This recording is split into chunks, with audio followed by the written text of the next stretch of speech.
This is the new midi-scale Executor Super Star Destroyer, and today I'm going to be turning this set into the limited release midi-scale Nebulon B Frigate. Because it came in second place during the UCS vote, it didn't quite become a UCS set, but LEGO did try and make it into a smaller limited edition retail release. And because of that, many fans, including myself, ended up missing out on this set when it was actually on shelves. And now on the aftermarket, it goes between $120 and $150. But now, using the new Executor Super Star Destroyer set, I'm going to try and recreate that Nebulon B and give everybody the set that they should have had on shelves.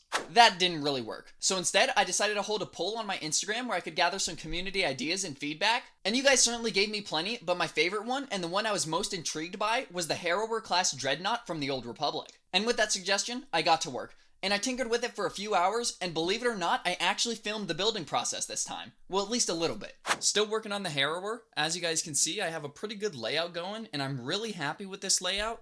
But the only unfortunate side is I don't have enough plates to actually cover up the top half and angle it all properly, so we might have to switch to a different ship.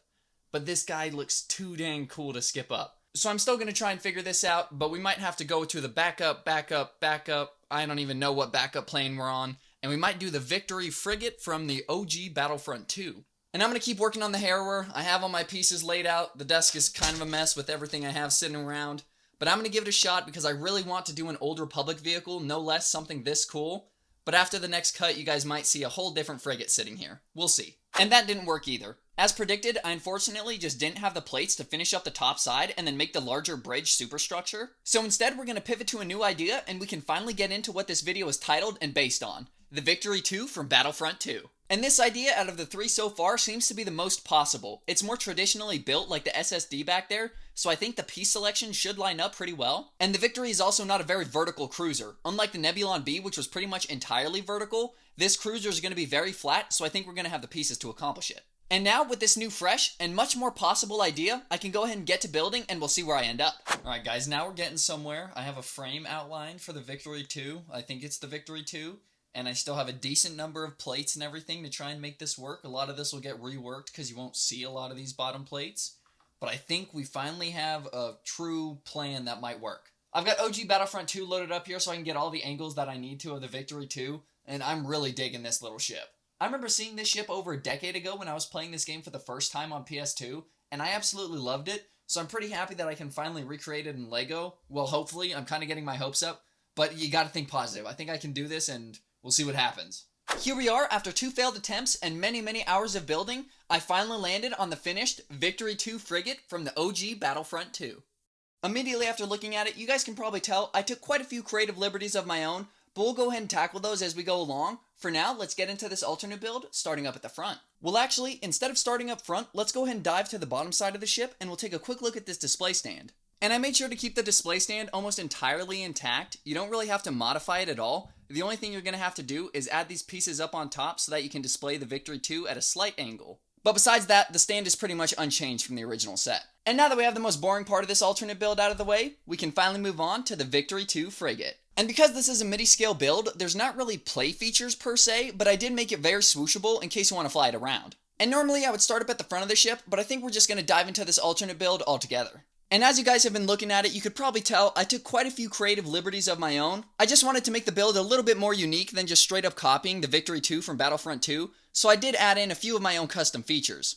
However, I did try and retain the most iconic features of the Victory 2, mainly the 2 sets of wings. So I figure with this small little cutout up front and then the 2 sets of wings, it looks decently recognizable as a Victory 2. And on top of keeping the 2 sets of wings, I did try and keep the overall color scheme of the Victory 2 as well, with the majority of the base and the outline being light gray, and then the center rear portion being a lot of dark gray. But up on the front end here, there's not really much going on. I just tried to add a little bit of detail using these various tile pieces and then some ingots mixed in there. And the rear wings are the same story as well. Not many play features going on, but I did try and smooth it out just a little bit and give it a bit of depth with some of these ingots and tiles up here. But I made sure to not add too much because I still wanted these wings to be very thin and sleek. And on the smaller set of wings up front, there isn't really any detail. In Battlefront 2, there is a little bit of dark gray mixed around the edges. And I unfortunately wasn't able to work that in because I used the majority of my dark gray pieces in the center there. But there is quite a bit of leftover pieces, so if you wanted to use some of those grill pieces to add on a little bit of detail on these wings, you totally could. But before we slide up and in between the wings, let's actually head down the side of the ship and we'll check out these trenches that run along both sides. And the trenches are symmetrical, so there's no differences on either side. but I did try and fill it out with plenty of trans light blue to make up all the different windows, doors, and hangar bays that you might see, as well as a few rail pieces mixed in there and maybe a cheese wedge here or there to give it a tiny bit of depth. But this is definitely where the majority of those trans light blue pieces went. I like to think that this larger section of trans light blue is an actual hangar bay, whereas these other ones up on the front are just some miscellaneous doors, lights, and what have you. And now that we've covered that side trench, we can finally move in between the two sets of wings, and we can take a look at the big bulk of this ship. And up front in the center here, you can see I have two turbolaser batteries on either side, represented by these little clip pieces. And these mini turbolasers actually do have a tiny bit of posability, so that counts as a play feature. Right? Right?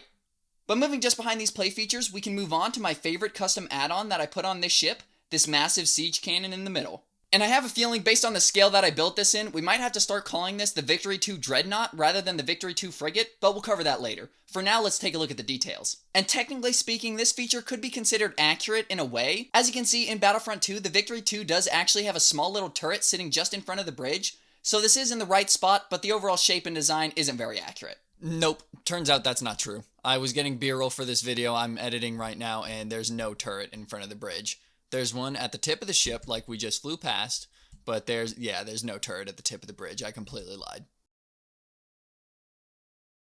But now let's move on from that siege cannon, and we can finally get into the big mega structure that is the backside of this ship. And most importantly on the mega structure, we of course have the bridge right in the middle, and then around it I used a variety of plates and tiles to help smooth it out and give it some more detail, as well as some cheese wedges towards the rear here on these tiny engines. And then on the backside of the bridge here, we do have another rear-facing turret to cover the backside of the ship in combat. And despite it using the same pieces as the siege cannon up front, this isn't another siege cannon in the back. This is simply a rear-facing turbolaser to keep the backside of the ship protected in combat. But speaking of the backside of the ship, let's go ahead and fly back there and we can take a look at the many engines I packed on here.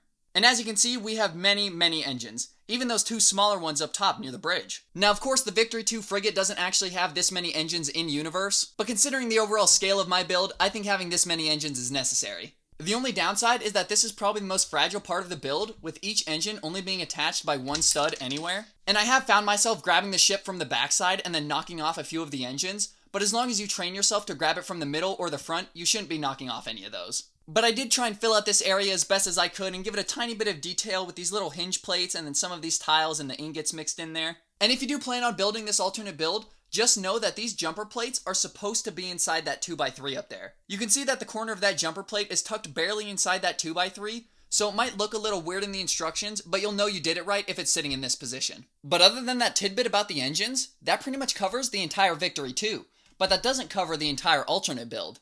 When you guys first saw this ship, you might have remembered that there were two little mini ships sitting on either side. So before we end the video, let's take a quick look at these two small miniature ships I made. We'll go over my least favorite first. It's not my least favorite because it's bad, I just like the other one better. This is what I'm calling an unknown model of Imperial Shuttle. It has the overall Imperial Shuttle shape, with one large top fin and then two wings folding down on either side. But it's only got one singular engine in the rear, so I'm not sure what kind of shuttle model it would be. I'm kind of thinking of making up my own kind of shuttle model, but we'll see where I end up with that. Now, for my favorite of the two miniature builds, is this unidentified Imperial cargo vessel. And you can tell it's a cargo vessel because it has that little bit of orange mixed in there, just like the AT-ACT. But taking a look at the shuttle, you can see it's obviously very big and bulky, meant to transport plenty of cargo and supplies, not really meant to be aerodynamic or in a fight. But just in case it does get into a fight, these two empty stud holes on the front I like to think are some small blasters. And then on either side, using these tapered out cone pieces, I like to think that these are just some little airlock connections for any other ship to dock next to it. And lastly, on the backside, we just have the three massive engines that propels the cargo all around the universe. And I don't know why I love this little miniature model so much, but I really do. I want to try and make one in a larger scale, but that's a project for another day. But other than these, I think that pretty much covers the entire Victory 2 alternate build. This build definitely started as the original Frigate from Battlefront 2, but over time it became more and more of my own creation with some of my own features added in there. But because of the super tiny bridge and the many engines in the back, I like to think of this as more of a Victory 2 Dreadnought. Let me know what you guys thought of this Dreadnought down in the comments below. And as always, if you want to build one for yourself, you can get PDF building instructions over on my Patreon page. I hope you guys enjoyed this video. It was certainly a lot of fun working on this alternate build. It's been a long time since I was really challenged by a set, and this set definitely did it with the variety of plates and very little bricks. But I think in the end, it turned out great. As always, if you guys have any suggestions for any future alternate builds or mods that you'd like me to do, feel free to leave those down in the comments below as well. And other than that, I'll see you guys next time. Peace, fellas.